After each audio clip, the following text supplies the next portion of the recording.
Kang Hermawan, tadi kan kita sempat bahas sedikit ya, Siap. bahwa Kang Hermawan pernah mengalami hal-hal yang tidak mengenakan lah. Terutama waktu Kang Hermawan, waktu awal memulai berbisnis. Nah, eh, pengalaman apa yang dirasakan yang tidak mengenakan itu, Pak? Wah, iya tadi habis ketipu tuh kita stuck, cuma bisa diem di kamar, pandangan kosong, ada handphone, waktu itu masih SMS sama BBM bunyi juga, kita nggak berani buka, karena kan isinya kalau nggak nagih utang, minta uang. Ngalamin, ya itu. Ngalamin. Dulu waktu itu masih ada debt collect, motor masih nyicil, ditagih debt collector, kos-kosan belum bayar berbulan-bulan, ya banyak lah itu. Akhirnya kita dalam posisi stuck, bingung mau ngapa-ngapain. Mau akses internet juga, waktu mau belajar internet juga nggak ada akses internet. Wah, ini bener-bener stuck om waktu itu. Nah udah. Jadi ada orang yang sampai memaki.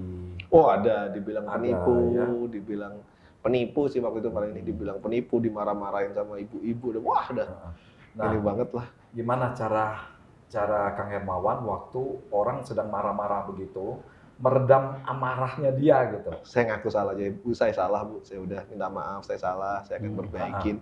Udah, karena memang walaupun saya nggak, uangnya bukan habis sama saya, udahlah. Ya emang ini yang bodoh saya gitu. Karena saya salah milih partner, salah berinvestasi dan macam-macam. Udah yang salah saya Bu, saya minta maaf. Dan saya akan kembalikan uangnya, saya minta waktu, udah itu aja. Dan dengan cara minta maaf, efektif ya untuk... Dia masih marah-marah. Dimaafkan tapi urusan masih berlanjut. Maafkan, dia butuh uang otomatis juga. Dengan maaf mereka ini ya mereda. Dia juga butuh uang juga. Ya udah, ya udahlah. Mau gimana lagi? Yang penting dihadapin. Yang penting kita nggak ngilang. Kita nggak. Ya pokoknya angkat telepon udah horor aja udah. Kalau telepon bunyi tuh, aduh udah deg-degan aja. Semua nomor telepon diangkat? Saya angkat, semua nomor telepon saya angkat. Lah itu. SMS juga chat saya bales. Pokoknya saya nggak menghilang aja. Karena begitu ngilang itu yang jadi masalah berikutnya tuh. Pernah diadukan polisi nggak? Oh enggak. Karena saya nggak ngilang. Karena saya tidak menghilang. Kan Kang Hermawan bisnis berdua dengan istri. Iya. Nah, ketika orang memarah-marah, nelpon, itu kan yang terasa oleh kita seakan-akan kita diteror kan? Oh iya. Dapat teror ya. Nah, apa yang dirasakan waktu istri? Biasanya kan perempuan kan sering cepat panik gitu. Kalau saya ada masalah bisnis, saya nggak pernah ngobrol sama istri. Walaupun istri terlibat juga dalam bisnis itu. Iya, istri tahu. Oh, waktu itu belum. Itu kan waktu itu masih single. Oh, masih single. Itu. Waktu awal-awal itu belum ada partner di rumah. Belum. Tapi sampai sekarang pun kalau ada masalah bisnis biasanya tahu setelah beres. Jadi enggak lah. Ini urusan laki-laki kalau saya. Setelah beres baru kita cerita kan ada masalah ini loh. Oh iya.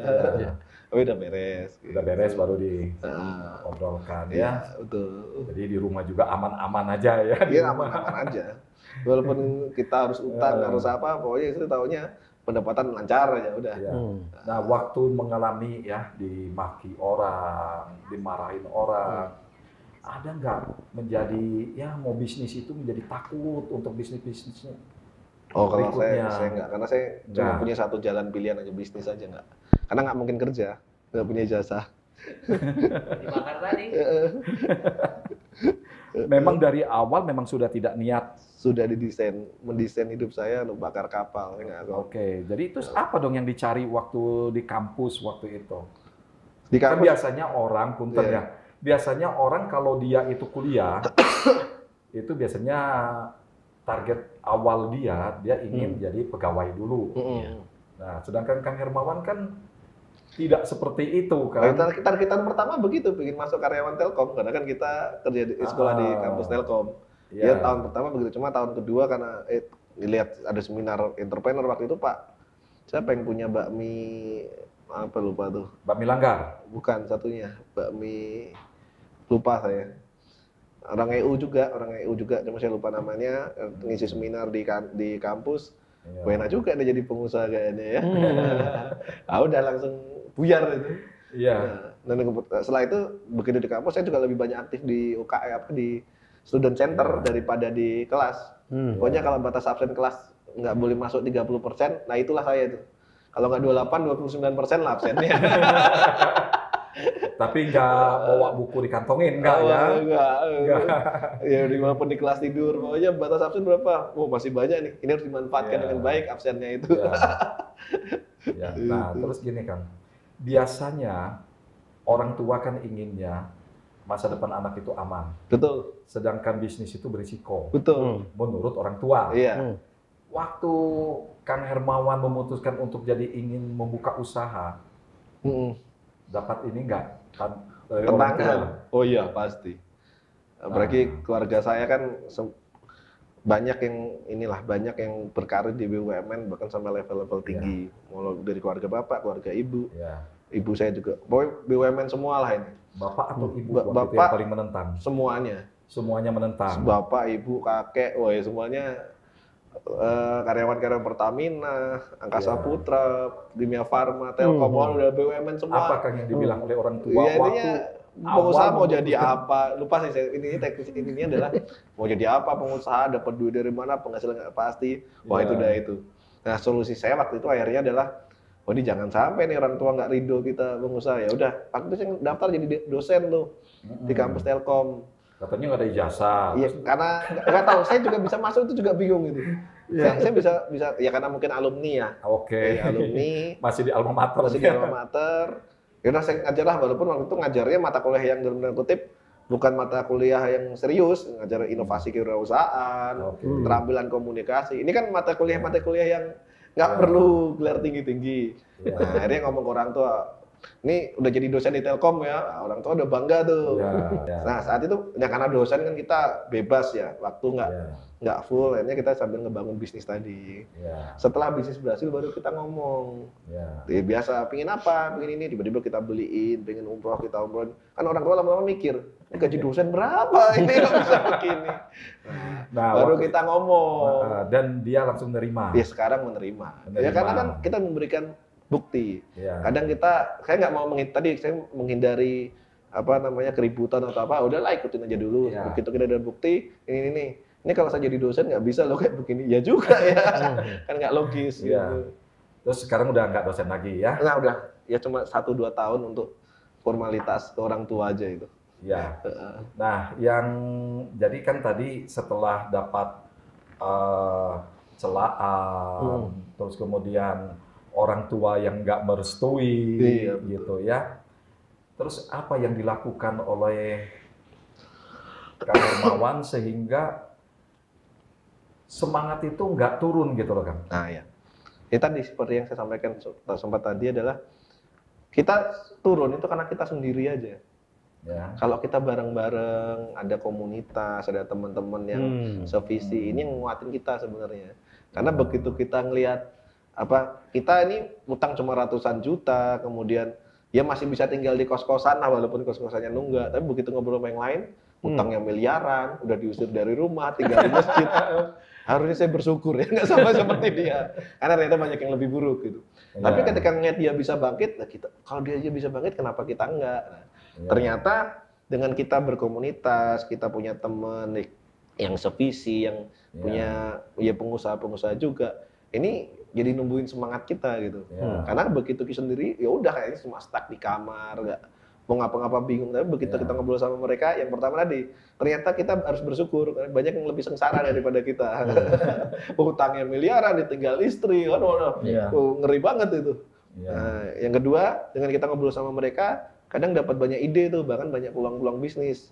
Ya kayak tadi saya jadi akhirnya bikin konveksi online itu juga dari teman-teman di TDA. Oh iya ya ternyata ada ya peluang bisnis begini.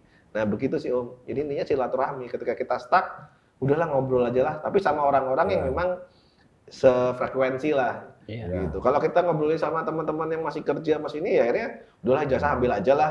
Masuk lagi ke ini, nah, akhirnya bisa gitu. Jadi kuncinya jangan berhenti bersilaturahmi. Jangan berhenti Ya. bersilaturahmi. Ya. Karena mereka kan nguatin kita, teman-teman itu yang nguatin kita gitu. Ya.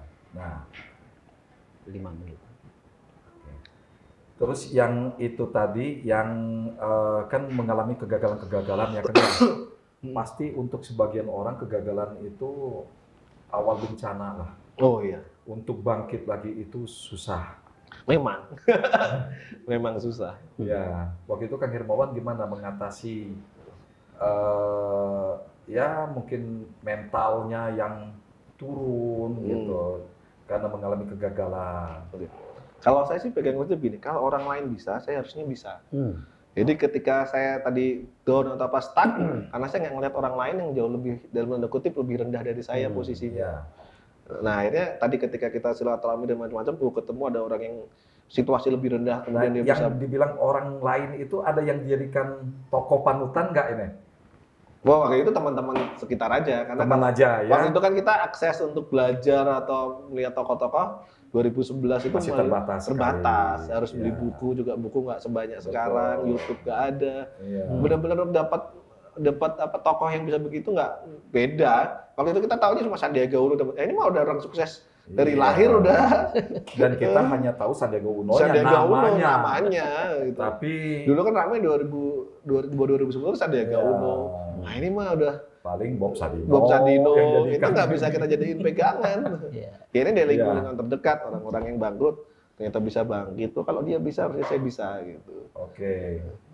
Jadi kuncinya itu ya, orang lain bisa. Kalau orang lain bisa, kenapa kita harus bisa. Kenapa kita nggak bisa? Harusnya kita bisa. Ya, Gitu. itulah yang menjadi penyemangat ya. Itu yang jadi penyemangat. Akhirnya berdirilah usaha-usaha yang Iya. lain. Nah, ada juga orang yang bilang begini, Kang. "Eh, kok kamu usahanya ganti-ganti melulu sih? Dulu misalnya di kuliner gagal, kok nggak kuliner aja terus? Iya. Kok harus ke bidang lain?" Nah, iya, gitu. iya. Nah, menurut Kang Hermawan gimana dengan yang gitu? Nah ini menarik nih. Kalau bagi saya di bisnis itu nggak ada ilmu yang salah, nggak ada ilmu yang benar. Ya, Yang benar adalah yang profit. Udah. Jadi mau bisnis apapun gonta-ganti selama profit berarti itu bisnisnya ilmunya benar. ya. Nah, jadi saya bukan aliran yang harus fokus, harus ini enggak. Selama bisnisnya menghasilkan, bisa memberi manfaat bagi banyak orang, ya udah. Itu benar berarti. Karena ada orang yang fokus saja di satu bisnis kemudian berhasil ada. Tapi Iya. ada juga orang-orang yang bisnisnya macam-macam belum berhasil ada. Iya. Jadi dua-duanya ini ada yang berhasil Bahkan nih. ada yang ke-10 dia gagal baru dia berhasil, Berhasil ya. juga ada. Baru ketemu gitu Nggak ya. ada masalah. Jadi di Ya. bisnis bagi saya tidak ada ilmu yang benar, tidak ada ilmu yang benar, tidak ada ilmu yang salah. Ya. Yang ada ilmu yang menghasilkan keuntungan. Nah, udah. Nah, ini tuh yang kita jalanin. Jadi mau pakai cara apapun saya sih nggak ada masalah. Mau gonta-ganti atau apa, nggak ada masalah. Ya. Gitu.